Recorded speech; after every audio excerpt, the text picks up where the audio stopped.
Assalamualaikum warahmatullahi wabarakatuh. Hai teman-teman semua, kembali lagi bersama saya Hidayah. Dan teman-teman semua sudah tahu belum kalau seleksi P3K tahun 2021 banyak yang beda dari seleksi tahun-tahun sebelumnya. Mau tahu apa saja perbedaannya? Yuk simak videonya hingga akhir ya. Sebelum kita lanjut, jangan lupa subscribe, like, and share dulu ya. Berdasarkan apa yang telah disampaikan oleh Bapak Menteri Kemendikbud, yakni Bapak Nadiem Makarim dalam channel YouTube Kemdikbud RI pada tanggal 23 November 2020, disampaikan pada live tersebut bahwa ada 5 perbedaan seleksi guru P3K pada tahun sebelumnya dengan tahun 2021. Nah teman-teman, oke, jadi ini dia perbedaannya. Yang pertama, pada tahun sebelumnya formasi guru itu terbatas. Kenapa terbatas? Ya karena semuanya kembali pada pemerintah daerah. Nah kalau formasinya banyak, maka tentu membutuhkan juga anggaran yang banyak. Nah sekarang untuk tahun 2021 formasinya hingga 1 juta guru. Wow, 1 juta guru teman-teman. Ini yang harus kita ketahui juga, bahwasanya meskipun ya pemerintah telah menyiapkan formasi hingga 1 juta guru, namun di sini kita harus tetap melewati yang namanya lulus seleksi teman-teman. Nah, ada teman-teman yang bertanya bahwasanya apakah yang mengabdi sudah sampai puluhan tahun akan dispesialkan dalam seleksi P3K tahun 2021 nanti? Dari pemaparan Bapak Nadiem Makarim, tidak ada sama sekali yang dijelaskan tentang adanya penspesialan bagi mereka yang sudah mengabdi hingga puluhan tahun. Jadi jawabannya teman-teman, tidak ada yang dispesialkan dalam seleksi P3K tahun 2021. Tapi ada formasi hingga 1 juta guru, namun meskipun disiapkan 1 juta guru, tapi yang lulus cuma sebagian atau sekitar 800.000 orang yang lulus seleksi, maka cukup itu saja yang akan menjadi ASN P3K tahun 2021. Jadi syaratnya teman-teman, kembali lagi harus lulus seleksi dulu. Pada video sebelumnya telah dibuat juga tentang gambaran soal seleksi P3K atau isi soal P3K tahun 2021, bisa dilihat pada deskripsi video ini ya. Nah perbedaan yang kedua adalah bahwasanya ujian seleksi hanya 1 kali setahun.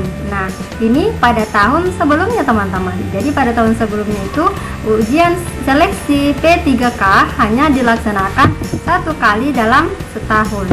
Pada tahun 2021 kita hanya bisa mengikuti ujian seleksi P3K hingga 3 kali saja ya. Jadi kalau misalkan teman-teman pada pengalaman pendaftaran CPNS ya, kita bisa mendaftar CPNS setiap kali kita gagal dalam pendaftaran. Namun untuk ujian seleksi P3K aturannya ya teman-teman, kalau kita gagal pada seleksi yang pertama, maka kita dapat mengulang hingga 2 kali remedial. Jadi ceritanya kita remedial nih teman-teman ya. Kalau misalkan pada seleksi yang pertama kali kita gagal dalam seleksi tersebut atau nilai kita tidak mencapai passing rate atau KKM, kita diberikan kesempatan untuk remedial 2 kali lagi. Jadi total mengikuti tes itu hingga 3 kali saja teman-teman. Jadi dicatat ya, hanya 3 kali saja kita dapat mengikuti seleksi tes P3K ini. Jadi kalau kita remedial teman-teman, mengulangnya bisa pada tahun yang sama. Misalkan kita mendaftar pada tahun 2021 lalu gagal pada seleksi yang pertama, nah kita bisa mengikuti remedial pada tahun yang sama, atau kita bisa mengikuti remedial pada tahun selanjutnya. Boleh seperti itu ya yang disampaikan oleh Bapak Menteri Nadiem Makarim. Nah selanjutnya adalah pada tahun sebelumnya tidak ada persiapan materi untuk pendaftar ya, seperti itu.